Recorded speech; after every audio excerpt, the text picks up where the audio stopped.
Poised for Exit is a show for business owners who want to achieve a successful exit based on their own terms. Your business exit will likely be the biggest financial transaction of your life, and for most, you'll have one shot at doing it right. The topics and guests we feature and the stories they share will provide valuable ideas and strategies to improve operations and grow enterprise value so you can achieve the best possible exit outcome. Now here's your host, award-winning certified exit planning advisor, Julie Keys. Welcome everyone to Poised for Exit, the exit planning podcast show. Today's guest is the owner and president of an end-to-end solution for entrepreneurs, and they bring their brands and ideas to retail. You're going to want to stay for this engaging conversation with a serial entrepreneur, but first we're going to hear from our show sponsors.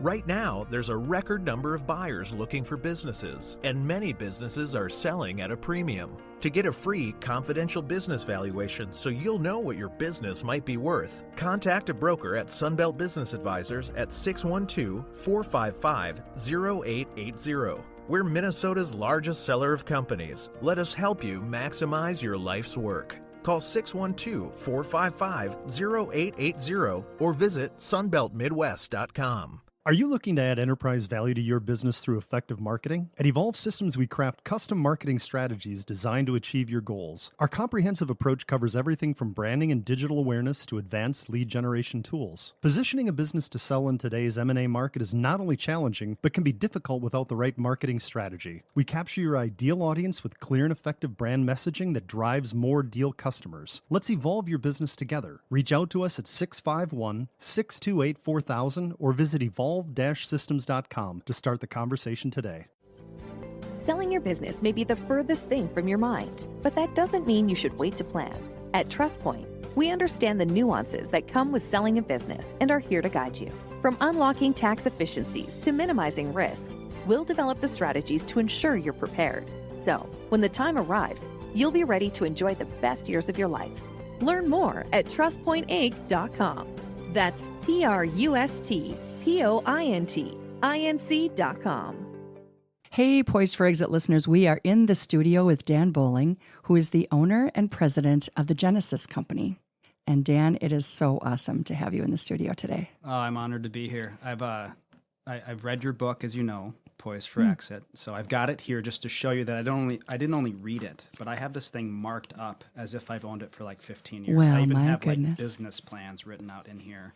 So How cool. I'm honored to be here because you've helped me indirectly through that book so much. So thanks for the opportunity. So glad to hear that. That's really great. And you have been super successful in how you have built the companies that you own and operate and how you make such a difference for your clients. I mean, game changers. So we're going to get into that, right? And all the things that you do, and your team does, I should say. But first, I would like to just hear about how you got on this path, because most people are not cut out to be an entrepreneur. Many people try and realize it's just not for them, and that's okay, right? Yeah. But you're one of the ones, trailblazing, industrious, innovative. How did you get here? How did you get on this path, and how did you get to where you are now? Yeah, it's such a great question, and I appreciate all the kind words there. I will say it's a lot harder than I thought it was going to be. Oh, always. And I'll get into this later, most likely, because I did buy the company from somebody. And that individual used to always pull me aside and say, when you're in my chair, and I kind of in my youth would roll my eyes and say, okay. But now I'm in his chair and I see the 24 hours, of stress. But, this question's interesting because it's very self-reflective. And I think that I got down this journey almost innately. Like I was thinking back to even my childhood, and I always loved getting people together for like a common cause. Like even on like the playground, I was the one that's like, hey, we're going to do this today. Or in my small town I grew up with, it was like, let's go to my backyard and play this game today. And I kind of remembered when I was reflecting on this, like my 6th grade teacher, who I really liked, scolded me after recess one day. What? And she was like, hey, you're kind of bossing everybody around. And that really hurt my feelings because I was like, oh, I'm like a good kid. I never get in trouble for anything. So I kind of took that to heart. And the next day when I went out to recess, I didn't say or do anything.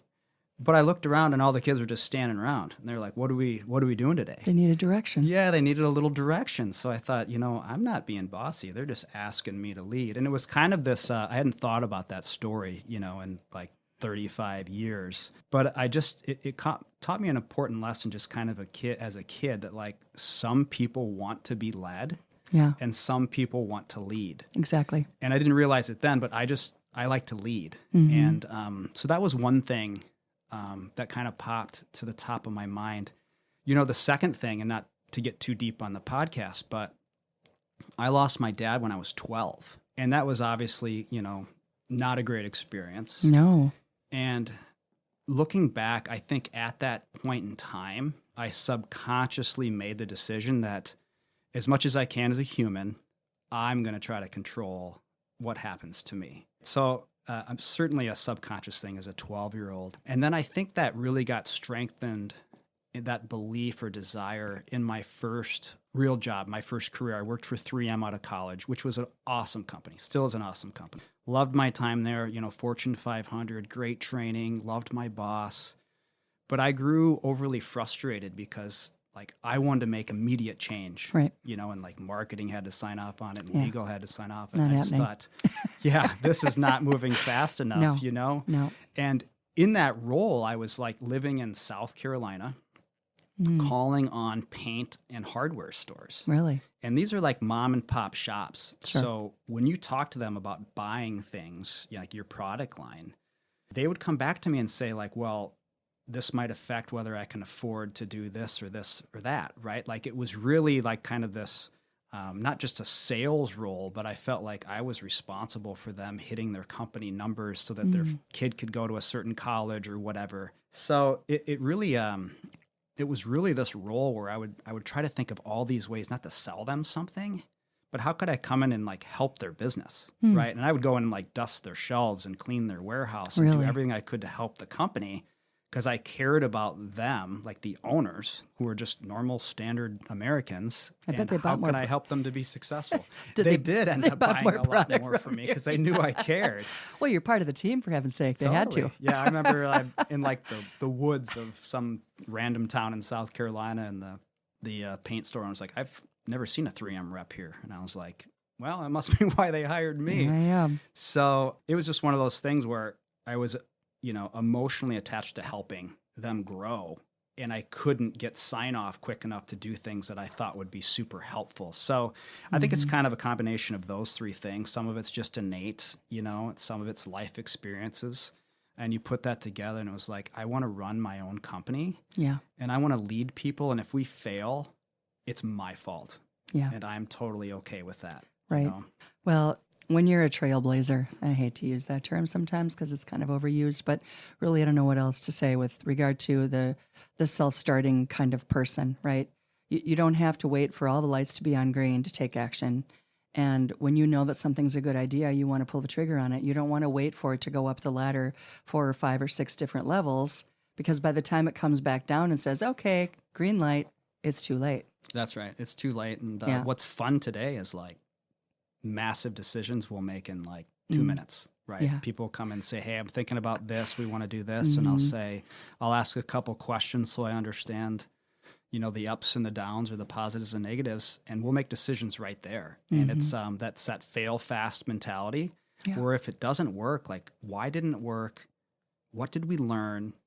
And then we try something a little bit different. And the fact is, our company, one of the reasons we're very successful is we're not afraid to try new things. Yeah. Because it's rooted in this belief that the customer is always changing and the industry is always changing. Right. So we should always be changing, right? So like a lot of the products and services we offer now, we didn't offer 2 or 3 years ago.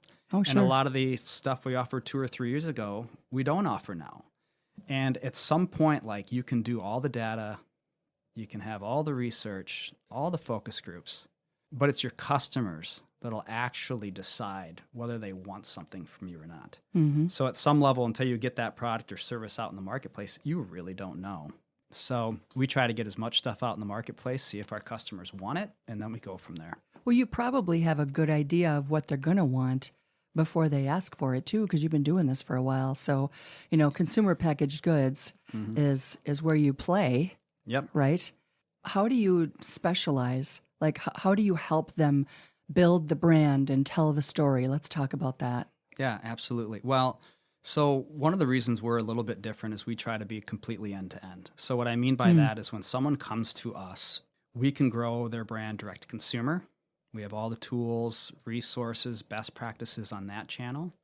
We can do the same thing on Amazon, and we can do the same thing at physical retail. So we have like 105 brands or something like that we manage at Target. And many of those, we pioneered with the founders, and we decided, hey, it's best for you to grow on Amazon, for example, and then we're going to go onto D2C, and then we're going to take the guest data that we have, and we're going to launch at, a Target or a Kohl's, and just always making like decisions that are rooted in data.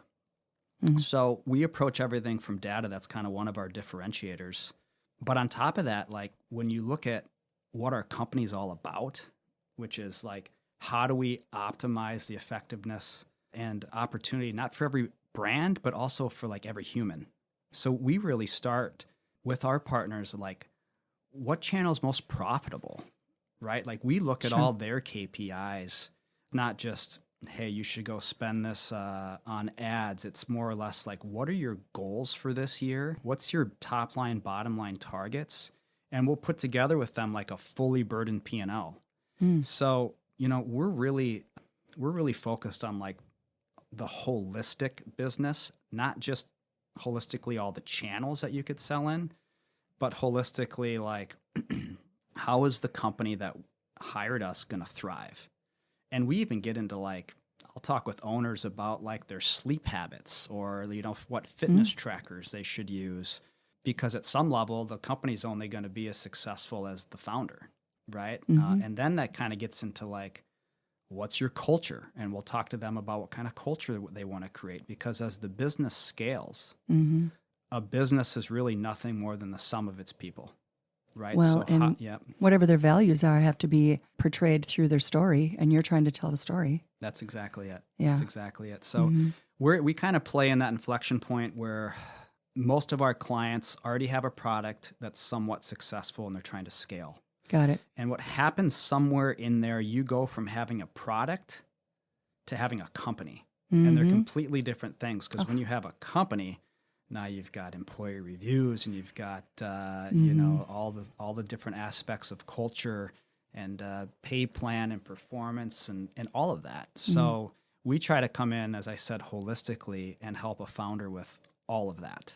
And that's one of our differentiators. Well, so then as part of the process that you and your team collaborate with the firm's marketing department or marketing firm that they work with, and PR firm and all that too, and advertising? Totally. Kind of all one. The whole thing. So like if you hired us for Amazon, we will help run all of your ad strategy. We'll help with the P&L and channel management. Like, hey, these items you should sell on Amazon, but not anywhere else for these specific reasons. Your direct-to-consumer strategy should be a little bit different as well, because it's a different channel that serves different reasons. For sure. And then same with physical. However, one channel success begets the next channel success. So if I grow a brand on Amazon, it'll actually increase their target sales, which is exciting. But the problem is the opposite is actually true too. If you make the wrong move on Amazon, it can negatively affect your target business or your direct-to-consumer business. And most companies, they're very siloed. They have like their digital team that's working on ads and Amazon and D2C, and then they have like their physical team.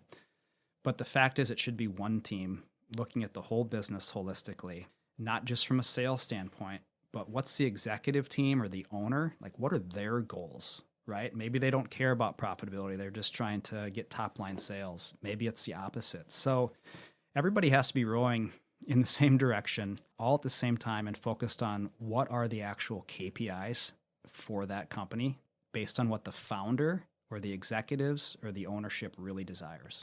And when you talk about founder and owner, are you talking about like a lot of the clients that you work with are smaller privately held companies?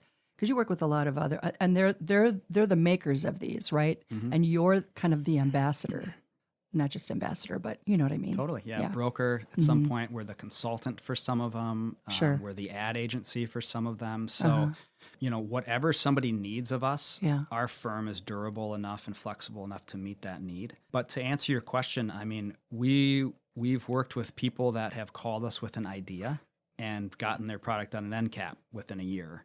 We also work with large publicly traded companies, right, that are huge license partners. So we'll work with like Disney and we'll work with Nickelodeon. So we work with really everybody on the gambit because we want to help. We love entrepreneurs, and each one of them, no matter where you're at, they all have specific needs. And what we find is almost everybody, no matter how talented you are, they kind of hit their ceiling. Some people, it's like, hey, I got the company to $1 million in sales. I don't know how to go from here. Some people are like, I got it to $1 billion in sales, but I don't know where to go from here. Sure.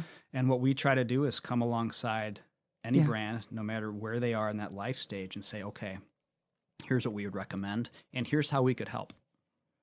And so they're working with your leadership is working with their leadership team on some of these strategies and implementing the strategies, collaborating with internal and external advisors. And that sounds pretty custom. Yeah, it's pretty custom. I mean, we'll work with some companies. We're talking to the CFO more than anybody because their goals are more financial. Some we're talking more with the marketing company because that's where they need help. Some it's like the sales team. Yeah. And some it's everybody, So it's really fun for us because we have to come in and kind of like be on the team, if you will. And so it's certainly not a transactional relationship with our clients. And sounds like a long-term one. It's a long-term one. I don't know off the top of my head the average length of our relationship. It's probably well over a decade with most of our clients. I would think so. And we've had one company out of 150 stop working with us. So that's been really satisfying to see. Yeah, for sure. It's amazing to me that you have a pulse on when, channel partners can help promote or detract from specific products. So does that have to do with a category of product, or is it the time of year, or is it seasonality, or like? Yeah, well, and I've got to be clear too. Like we talk about how we're end to end. I think it's disingenuous to say that we're the best at absolutely everything in-house because things move so quickly, right? Like TikTok Shop wasn't a big deal 3 years ago. Now we've got to be best in class because that's like a real channel.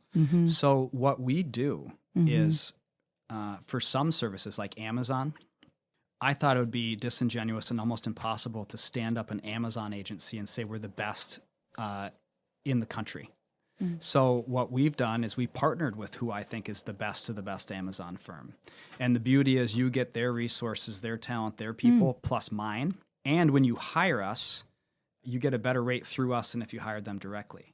So we have some of that, like one of the best content creation studios. We also outsource, if you will, or it's just a strategic partner. So there's some stuff where, yes, you're hiring me, but I'm connecting you in some aspects with who I think the best service providers in the world are.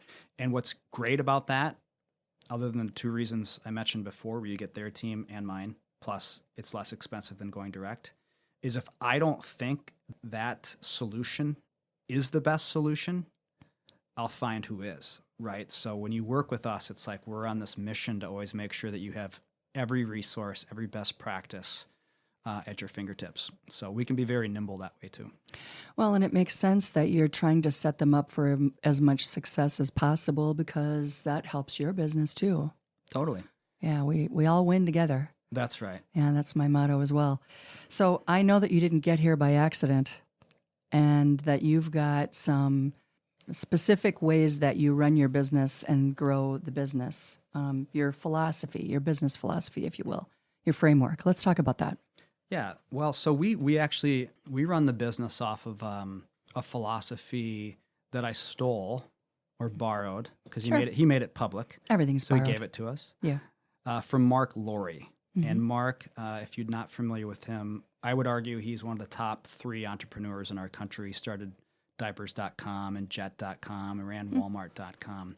But he had this business framework that he made public that we adopted maybe a decade ago. called VCP. And there's three aspects of it. There's vision, there's the capital, and there's the people. And they're all equally important, and they all feed off of each other. And that's the framework we use, right? So when we talk about vision, the first part of this, it's you need to come up with a compelling vision of what you're going to achieve that people actually want to be a part of. And the first person, when I say people, is like you as the owner. Like if you're not, emotionally excited about your own vision, it's probably not going to work. Yeah. Because entrepreneurship, I tell people I think it's the hardest job like in the country, because when I show up to work, the problems that come most of the time, they've never happened before. There's not a guide on what I should do. I got to figure it out on the spot, right? Every day is crazy and a little bit different. So if I'm not all in and pumped up about the vision, we're probably going to burn out and it's not going to do well. But also other people have to be excited about it, because you can't grow a successful business, by yourself. So like our vision is we want to be the best of the best total solution to maximize the potential of every brand, company, and human that we work with. And I talked about that human element before. And for us, like we have a motto, it's called create a better story. So if you see our marketing, it'll say the Genesis company, create a better story. And what we've tried to do is really lean into this vision of how do we help people, right? And that the reason I've gone down that road is really to back up a bit, is just my philosophy on why business exists in the first place. Like historically speaking, businesses started for one reason. It was so you could help your neighbor, you could help your community. So I love this idea that yes, we should probably judge the success of a business off of KPIs like profitability and revenue and EBITDA, but what about how many people did you help, right? How many people did you serve? So for us, we give a large percentage of our profits away, and that's because our vision is we want to maximize the potential of every human we work with. So we have fed over 1 million kids. We have saved over 200 girls from human trafficking. We partnered with DAP, the domestic abuse program, to help 100 kids through counseling that were caught up in that type of situation at home. We're the presenting sponsor at Fraser, which is one of the best nonprofits for serving kids with autism or other mental health issues or disabilities. So for us, when our team comes in, when you check off your to-do list, you not only executed on the vision of like, hey, we're the best solution for our clients in growing their business, but indirectly, you saved lives and you helped people. Yeah. So when we do our quarterly meetings, for example, I'll talk about, hey, we're up 10%, or we're up 15%, but also, hey, we've saved 87 lives so far, or we fed, 567,000 kids year to date.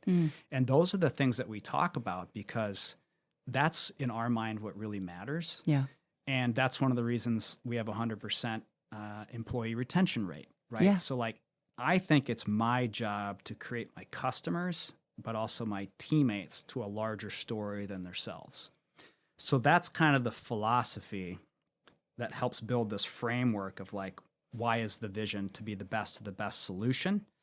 And then why are we talking about, maximizing the potential of brands, companies, and then the humans? Because we want to connect everybody to that larger story. There's a lot more that we could be talking about around this, because this is really, it's very unique, but we're running out of time. We'll just have to do a part 2, Dan. No worries. Yeah, definitely do a part 2. Most companies don't talk that much about the organizations that they donate to, right? They do it because maybe they feel like it's a good thing to do for the community, but it isn't a part of their core values or their passion. And I love that you're making such an impact, especially for kids. Yeah, I appreciate it. Yeah, we kind of vote each year on like who's the best nonprofit in our community, making the biggest impact and creating the best story. And then each year we kind of stand behind one of them and help them, do the things that they do best. So it's fun. So anything that you'd like to share with our listeners as far as a takeaway item or two, advice that you might be able to dispense based on your years of experience? That's a good question. Yeah, I think advice, there'd be two things.